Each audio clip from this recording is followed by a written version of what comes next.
다음은 박은정 의원님 우리 헌법재판소 의원님. 사무처장님. 네. 서 의원님 마무리해 주십시오. 협의하고 국회에서는 협의하는 겁니다.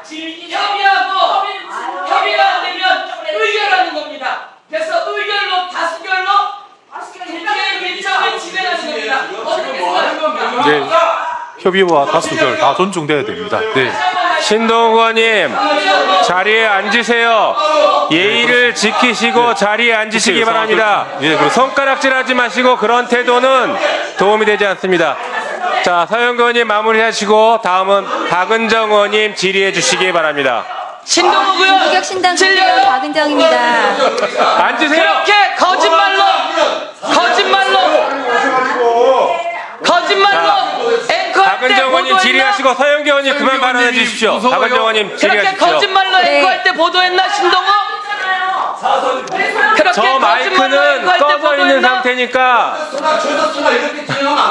진행 제대로 하고 있습니다. 신동욱 의원님처럼 그렇게 항의하는 것이 부적절하고 회의를 방해하는 것입니다. 회의를 방해할 생각이면 그냥 나가십시오. 박은정 의원님 질의하시면 됩니다. 네, 지난 겨울 윤석열을 위헌 위법한 잡아놓듯이 계엄이 선포, 계엄을 국민의힘이 선포한 잘못하면 다 지적할 거예요. 대통령의 탄핵 심판에 나가시라고. 확실한 책임감을 구속시키듯이. 가지고 탄핵 싫으시면 심판을 나가시라고요. 이끌어주시고 추운 그 겨울 응원봉을 든 국민들께 거짓말하는 사람에게는 내란을 저지른 확실하게 철퇴를 가할 겁니다. 대통령을 파면하고 대한민국의 민주주의를 지켜내셨습니다. K민주주의가 전 세계적으로 확산되어서 국가의 위상을 높여주신 헌법재판소에 무한한 경의를 표합니다. 이러한 위상 높은 헌법재판소에 대해서 아까 존경하는 박균택 의원님도 말씀하셨는데 헌법재판소법 개정안이 지금 발의되어 있는데요. 그러니까 재판관 결격 사유에 대해서 헌재에서 일부 위헌 결정하신 부분에 대해서 삭제하고 그다음에 헌법연구관의 정년을 65세로 연장하는 법안이 제가 작년 11월에 대표 발의해서 지금 국회 법사위에서 계류 중에 있습니다.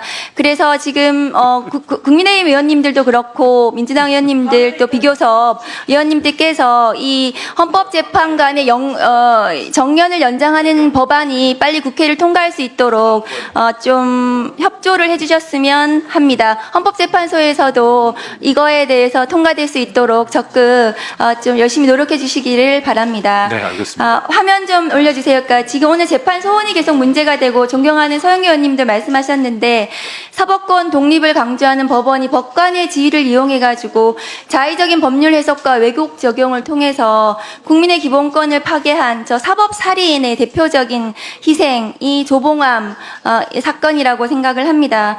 이런 사법살인이 인간의 존엄성을 심각하게 훼손하고 법치주의와 민주주의의 근간을 흔들 수 있기 때문에 법원의 재판을 통해서 국민의 기본권이 침해된 경우에는 헌법재판소에서 재판 소원을 통해서 바로 잡아야 된다고 저는 생각합니다. 어떻게 생각하십니까?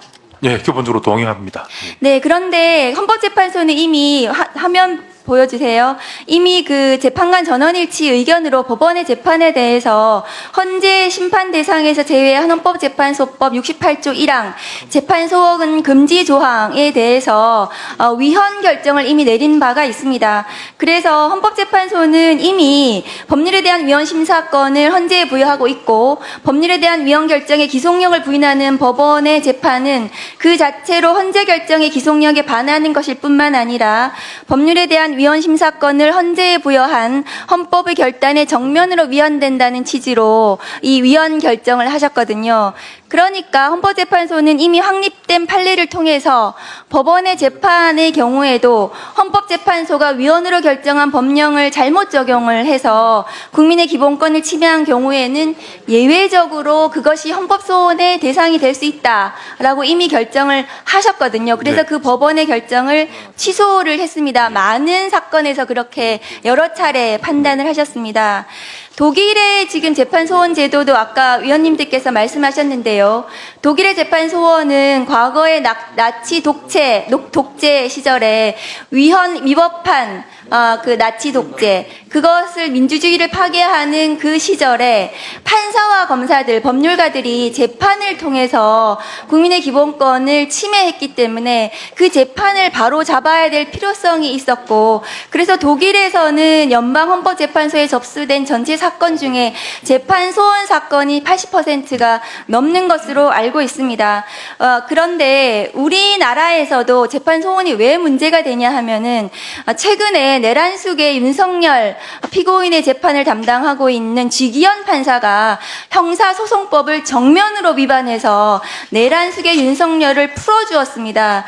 그래서 이 내란으로 피해를 받은 국민, 그 기본권을 가진 국민들이 이 내란 재판으로 심각한 피해를 입었습니다. 그래서 쥐기현 판사의 이 재판, 나중에 이 판결이 잘못되었을 경우에 그 판결이 법원에 의해서 확정적으로 잘못되었을 경우에 그 내란으로 피해를 입은 국민들, 그리고 내란 그 기소한 특검이겠죠. 이 주체들이 이 판결에 대해서 다툴 방법이 없습니다. 지금으로서는 그렇습니다. 그렇기 때문에 재판 소원 제도를 통해서 헌법재판소에서 그 부분을 바루어 주셔야 된다고 생각하는데, 처장님 의견은 어떻습니까? 네, 재판 소원의 사건 중에서 가장 중요한 의미를 갖는 부분은 재판 그 자체가 기본권을 침해하는 것도 있지만 재판에 적용한 법률이 헌법에 위반되는 경우에 그것을 통제하는 것에도 큰 기능을 하고 있습니다. 그런 의미에서 보면 방금 말씀하신 그 사례는 적용한 법률 조항이 위헌이기 때문에 재판 소원이 대상이 될 수 있을 거라고 생각을 합니다.